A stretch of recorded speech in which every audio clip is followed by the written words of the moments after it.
नमस्ते मेरे प्यारे बच्चों, आज हम प्रोजेक्ट शेड्यूलिंग एंड ट्रैकिंग का अभ्यास करने वाले हैं। सबसे पहले मैं चाहता हूं कि तुम इमेजिन करो कि एक सॉफ्टवेयर बनाने वाली कंपनी है। अब ये जो कंपनी है वो एक टीम बनाती है। अब ये जो टीम है इसको एक प्रोजेक्ट मिलता है और इस प्रोजेक्ट के अंदर ये कहा जाता है कि हमें एक XYZ सॉफ्टवेयर बनाना है। तो ये टीम उस प्रोजेक्ट के ऊपर काम करने में लग जाती है, राइट। तो अभी प्रोजेक्ट शेड्यूलिंग एंड ट्रैकिंग एक ऐसा प्रोसेस है जिसके हेल्प से ये टीम उस प्रोजेक्ट के डेवलपमेंट को प्लान कर सकती है और मॉनिटर भी कर सकती है। और वो टीम ऐसा क्यों करेगी? क्या उसको पागल कुत्ते ने काटा है? And the answer is no. वो ऐसा इसीलिए करेगी ताकि वो उस प्रोजेक्ट को कंप्लीट कर सके बताए हुए टाइम के पहले और दिए गए कॉस्ट के अंदर। ठीक है, तो प्रोजेक्ट शेड्यूलिंग और एंड ट्रैकिंग का ये महत्व होता है, ये इंपॉर्टेंस होता है। Okay, now when it comes to project scheduling and tracking, ये टॉपिक दो हिस्सों में डिवाइडेड है। Number 1 is project scheduling and number 2 is project trekking.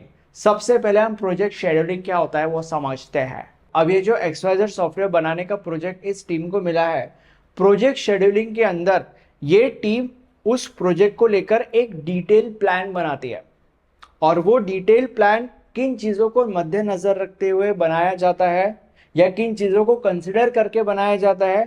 चीज़ें जैसे कि फॉर एग्जांपल कौन से टास्क किन टास्क के ऊपर इंटरडिपेंडेंट है, मतलब जब तक ये टास्क नहीं होते हम ये टास्क नहीं परफॉर्म कर सकते।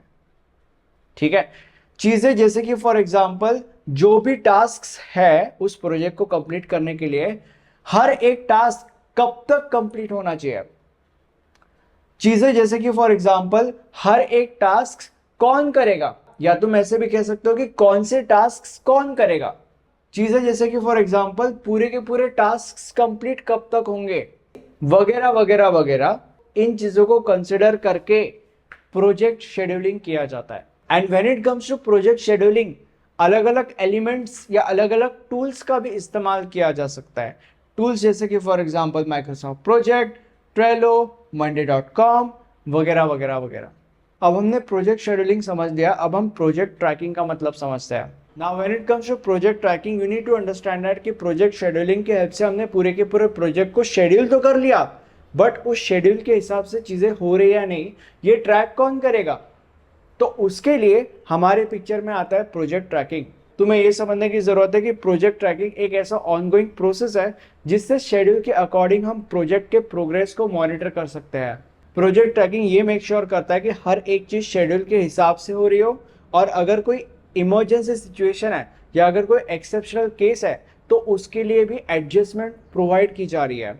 अब ये सारी की सारी चीज़ें होती कैसे है, इसके लिए कुछ की एक्टिविटीज़ प्रोजेक्ट ट्रैकिंग के अंदर करी जाती है। वैसे तो बहुत सारी की एक्टिविटीज़ है, बट आज हम 3 मेजर की एक्टिविटीज़ का अभ्यास करेंगे। सबसे पहले की एक्टिविटी इज प्रोग्रेस मैनेजमेंट। इसके अंदर प्लान, शेड्यूल और एक्चुअल प्रोग्रेस को कंपेयर किया जाता है। ऐसा करना इसलिए इम्पोर्टेंट है ताकि हम ये पता लगा सके कि सारी की सारी चीज़ें शेड्यूल के अकॉर्डिंग चल रही है या कितना टाइम लगने वाला है और इस प्रोजेक्ट को कंप्लीट होने में। ठीक है, जो दूसरी की एक्टिविटी है वो है स्टेटस रिपोर्टिंग। कंप्लीटेड टास्क्स के बारे में, या अगर कोई रिस्क लेनी है उसके बारे में, या अगर कोई चीज़ डिले हो रही है उसके बारे में रेगुलर अपडेट्स प्रोवाइड करना, इसको हम स्टेटस रिपोर्टिंग कहते हैं। Now the last key activity is issue tracking. Project development के दौरान जो इश्यूज आ रहे हैं उन इश्यूज को आइडेंटिफाई करके रिजॉल्व करना, इसे हम इशू ट्रैकिंग कहते हैं।